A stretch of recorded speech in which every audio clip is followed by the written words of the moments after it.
can see the wear on the inside quite a bit. Very thick on this side, worn out on that side.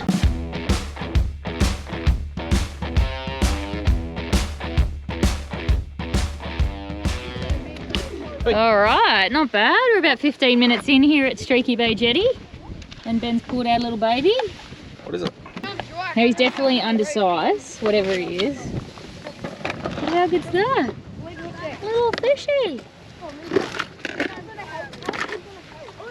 You caught any fish? Barely a fish. You know what that is? I've no idea. That's a trevally, I think. Trevally? Wait, I've move no it, idea. Si.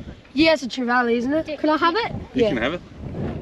Oh, hang on, let me just get a quick photo. Let's get him. It's the first With fish he's my caught. monster Hold fish. on. I'll show you. You have to hold it like this. You have to hold it. You have to hold it like that on your face. Trust. That's how you do it. Go on. Yeah. Nice. Good job. Alrighty, there you go. All yours. If you catch a big crab, I want to have a piece. So what happened? You just caught bait for some kids? Yep. All right, we'll do some trading. He said I've got to catch more fish for his bait. A few moments later. Oh no, you got a bite?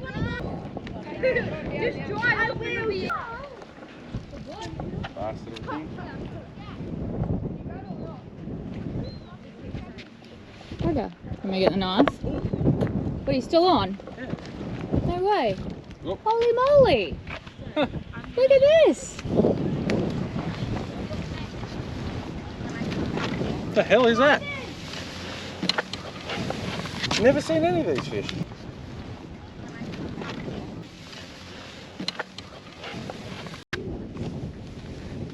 Is spiky? Watch out. You got it? Little bugger. I had him. Get your knife, Lolly. We've arrived in Streaky Bay. Not Smoky Bay, Streaky Bay today. Went to the local bait shop. He said, come down the jetty with these pilchards. And He actually didn't tell you to come down the jetty for fish. He said come down tonight Somewhere. for squidding. Yeah, that's right. And yeah, I'll have a great success. But we're down here anyway with some pillies. We'll come back tonight to have a go of some squidding. All right, in, let's go. Number 3, come on. Try and get it a keeper now. All right, so we are here at the Streaky Bay Islands Caravan Park, which is about a 10-minute drive out of Streaky Bay, out of the town of Streaky Bay. Beautiful park, huge sites here on the waterfront, just glorious. We chose a powered site, and thank God we did, because it's been 38 degrees today. We're heading off tomorrow, but Streaky Bay will be sweltering through a 42 or 43 degree day tomorrow. Now, this park is a bit unique because it supplies water from an on-site desalination system. So that's supplying water for drinking and showering. So I think that's one of the first parks we've ever been to do that. Because of their treated water situation, it costs them a lot to do that. They just ask that you don't fill your own tanks up before you leave. So that's not a huge deal. That in town there is a water fill station there. It accepts credit card only. And I think it was a few dollars for 100 litres. So I think you can fill up your van just down the road if you're heading across the Nullarbor, or like us, you're just going off grid for the next 2 nights. So we'll need to go and fill up there. Yeah, they've got boat flushing and vehicle flushing facilities. It's coin operated. A fish cleaning station here. There is a swimming pool, which we've spent a lot of time in. We have. Look, the only thing that would make the swimming pool better is if it had some kind of shade. Any shade. Scenario happening there, maybe down one end, I don't know, an umbrella or a shade cloth or something. In full sun all day it is. But otherwise it's a beautiful facility to have, particularly with the temps that we've been getting here. There's a rec room with a pool table, all your usual stuff. The reception actually has like a tiny little shop in it, including alcohol, that they'll only sell you the alcohol if you consume it on the property, which is fine. So fairly good wine selection, really. Some beer, RTDs, we didn't that type try of thing. any, but they did have a few available. Yeah, there's a camp kitchen and a couple of barbecues throughout. There is a laundry as well. $5 for both the washing and the dry was $5 Actually, each, I think. that's an interesting Yeah, thanks for reminding me. So because of the kind of water that they provide here, they call it soft water. They've got no minerals, Marie. They're void of some key minerals. I can't remember what they were, but calcium was one of them. And for that reason, they recommend that you hold back on the usual volume of washing powder that you would use because apparently it'll make things soap up a lot more. And I can vouch for that. I washed my beard 20 minutes ago in the shower, and my regular amount of beard shampoo just went like Santa Claus within a second. So that was interesting. It is true. I don't know if we said it. They've got a dump point here, and interestingly, they have a 3-hole golf course here. But look, Ben wasn't heading out there. Didn't seem very keen after 18 holes across the Nullarbor. Apparently, it's a pretty rough kind of course. What was I 28 over par? So I'm not very happy with my golf swing at the moment. So I need to get some practice in before I try. He's already talking about a summer membership back home. The obvious reason why you would pick this place is it is so close to the bay. We are, I suppose, our back of our van is less than 100 metres from Streaky Bay itself. Beautiful sandy beach down there, a couple of little islands that you can walk over to when the tide is down. And today, as we said, it was nearly 40 degrees. It was pumping down there. There was lots of people constantly running down, taking a dip and then running back into their air-conditioned van. So, and the site orientation means that you cop a really good sunset as well. We are going to head into town. We're going to go have some dinner at the Streaky Bay Hotel, and Benny's going to try his luck at squidding. Not a lot of luck here in Streaky Bay so far, which is why we don't have a lot of footage. We went down to the jetty again this morning to fish and no luck. But yeah, gonna have a crack at the squidding. We'll see how we go. You might see us again squidding, otherwise we will see you on the road tomorrow. Oh, he squirted me. Did he squirt you? Yeah. You got him? Yeah, just watch out. Woohoo! Stand back. Yeah! That's awesome! Is he done squidding? No, I don't know. How much more squid did you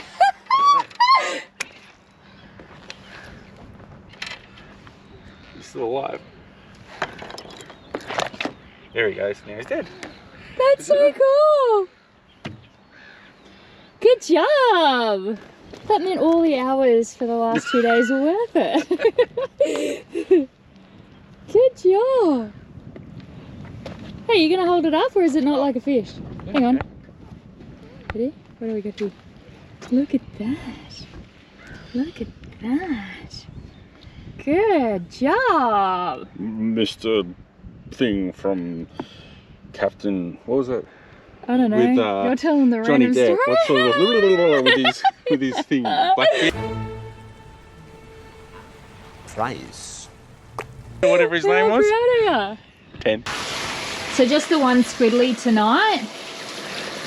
So I have no idea what I'm doing, but apparently you run your finger down their back. Try not to get the ink sac. Along the quill. Yeah. To separate the gizzards. From the shell. Hey. There's his brain and his guts. Those tentacles, they stick to you. That is so cool. I should be able to get this out now, somehow. This is the quill that you put Yeah, out? how do you grab it? It's like, oh yeah. Do you put a nick in it?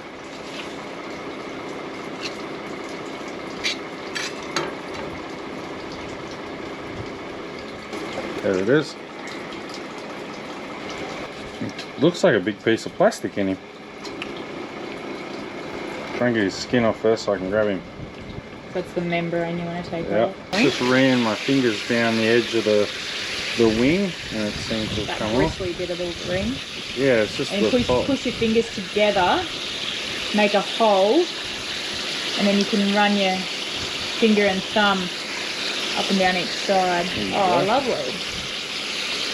And then that should just come out as one piece. Oh, well done. Got it.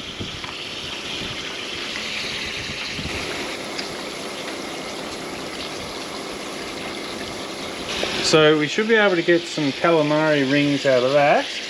And then, from what I understand, I just need to cut down there and there are some really crunchy tentacles we can fry up. So we'll be doing that as well. So turning it inside out made it a lot easier to get this stuff off the inside of its stomach. This is where it's all attached to the flesh, so you can get all the good bits, all the bits you don't want out of it. Fantastic, I think that's fun. Woohoo! Squid number First one. squid caught and prepped. Now to eat it. And what time is it? It Not is. now, it's 10:30 at night. I'm not talking about It is 11:15. Well. We're gonna be up early. Fun times. Streaky Bay, water fill point, advertised on Wikicamps. We've come down and have a look. Never used one of these paid points before. Seems to be pretty straightforward. Tap your credit card, connect all your hoses up, fill up your tanks, and it'll only charge you for what you use. So that's pretty handy. I've seen others where you just put I've seen others, we haven't used them. I think it was in Cooperpedia, and that you put $2 in and it just lets 100 litres out kind of thing. Whereas this one's a consumption based one. Bit more advanced. Let's see if it actually works. The other handy thing is we've got a dump point right next door, so we'll be able to clean out the cassette as well while we're here. So I don't know how I feel about the water being so close to the dump point. It'd be nice if it was another 10 metres that way. Yeah. That'd be pretty handy. But anyway, it was and a bunch of bins. and very handy and easy to get your caravan. Lots of big long bags. Yeah. This is what I think a tyre with 15 to 20,000 Ks on it should look like. Plenty of tread, all even. It's handy having just driven through the dust, you can see the tread a lot easier. Not sure if that's by design, I'll have to have a look at the spare tyre, but worn on the middle bit there, but I think that's by design on the mud tyres. I don't think that's worn on those fins at all, but looking pretty healthy. By comparison, you can see the wear on the inside quite a bit.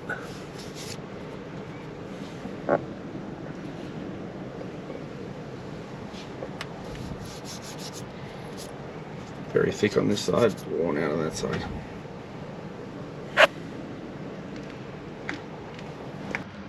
Just got the wheel alignment and rotation of the balled tyre here at, don't know what the shop's called, the tyre shop? The Dunlop shop in Streaky Bay. Did a good job, about 180 bucks for the job to be done. Aligned the wheels and swapped over the balding tyre with the spare, so now we've got two pretty decent tyres on and the spare's half bald. He did also give a recommendation to get the tyres switched over from muddies to all-terrains, which I've heard many people say before. They look pretty sexy having big mud tyres on a Caravan, but they are not at all a drive tyre, so no need to have that grip on a Caravan tyre. The muddy grip, I should say, that just wears out quicker on the asphalt, which we do 99.999% of our driving on. So that'll be on our to-do list once these naturally wear down. But anyway, good job, well done, and we'll move on. The new tyre, much better.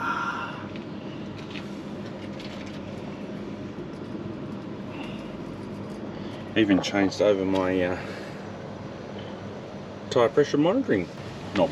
All right, so we've headed off from Streaky Bay and we've stopped here briefly in a little town, tiny little town called Puchira, about 60 kilometers away from Streaky Bay. And why have we stopped here?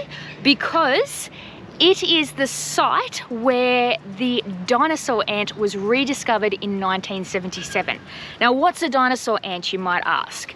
Well, it is a species of ant that most closely resembles what the original or the initial ants would have looked like millions and millions of years ago. So it was first discovered in WA in about 1931, but then it was feared extinct until a team of entomologists rediscovered it here in Puchira, and it still lives today.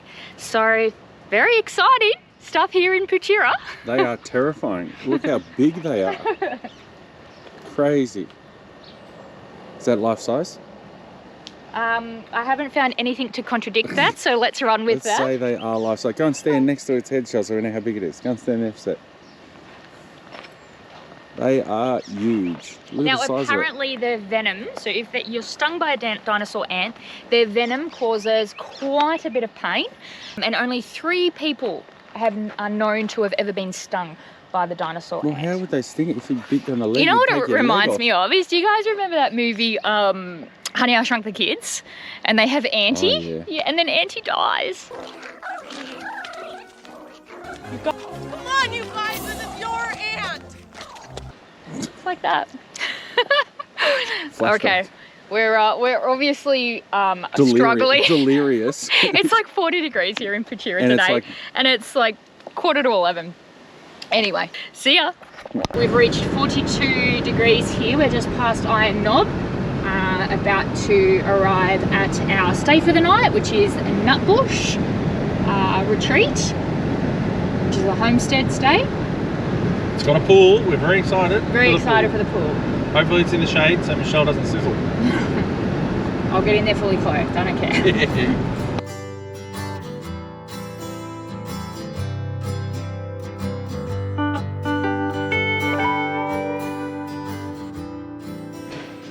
Just looking around the Nutbush dining hall, and there's a photo in there. Swear blind that's Ben in that photo.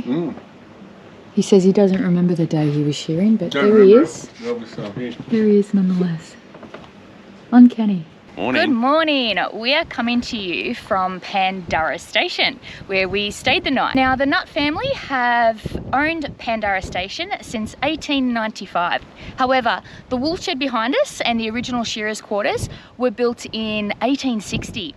The station is a whopping 200,000 acres, which holds about 20,000 sheep. Now, shearing is the main activity here on Pandara Station, which generally occurs in March. So we're a little early for the shearing. Now, the Nutbush Retreat here was opened by the Nut family in about 1993, and it offers a range of accommodation, air-conditioned accommodation, plus powered and unpowered sites here.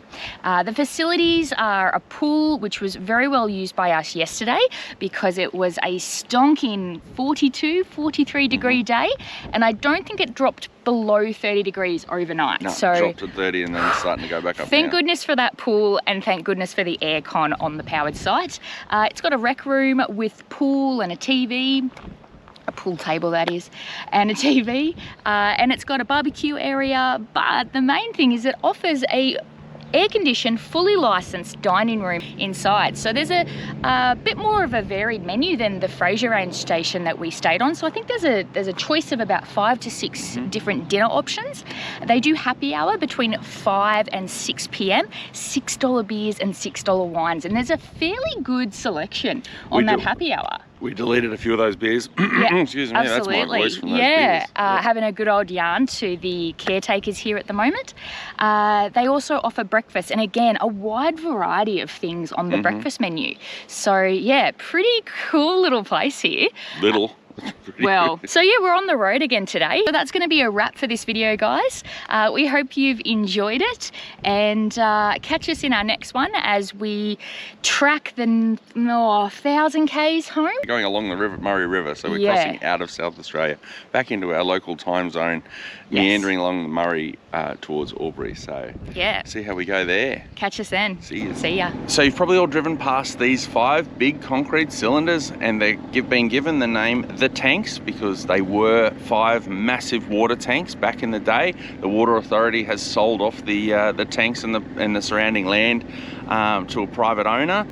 What we've just come to learn after speaking to some locals here in Whyalla is that these tanks are used for tyre storage. They store tyres in them. You bring your tyres down here, you pay a fee, and this guy will take the tyres off you and store them in these massive tanks. So we thought we better stop and get some footage of these things. That sounds awesome. So we've done that, put the drone up, had a look. You can see in 2 of the tanks there is remnants of tyres, all the steel radial belts and all the rest of it from the tyres. The other 2 seem to have some kind of sand or something in them. I couldn't get too close, and the other one's just a storage shed, if you will. And then if you go on Google, in 2023, 2 of the tanks caught on fire. Said in some newspaper articles that it's very suspicious that they caught on fire. Here in a parking bay along the Air Highway, a fire broke out in the early hours of this morning, continuing to burn well into midday. The raging inferno first taking hold in the darkness of 2 a.m. fully engulfing 2 disused concrete tanks at Lincoln Gap. Committed to the fire at the Lincoln Gap area, over. With the contents alight, 6 CFS and 3 MFS trucks were deployed to stop the high flames from spreading. They burnt for several days and then has been obviously left with the rubbish in those 2, and they've removed all the other tyres around it. Very interesting indeed. The flies here are crazy, so I'm gonna have to stop there and go into the car.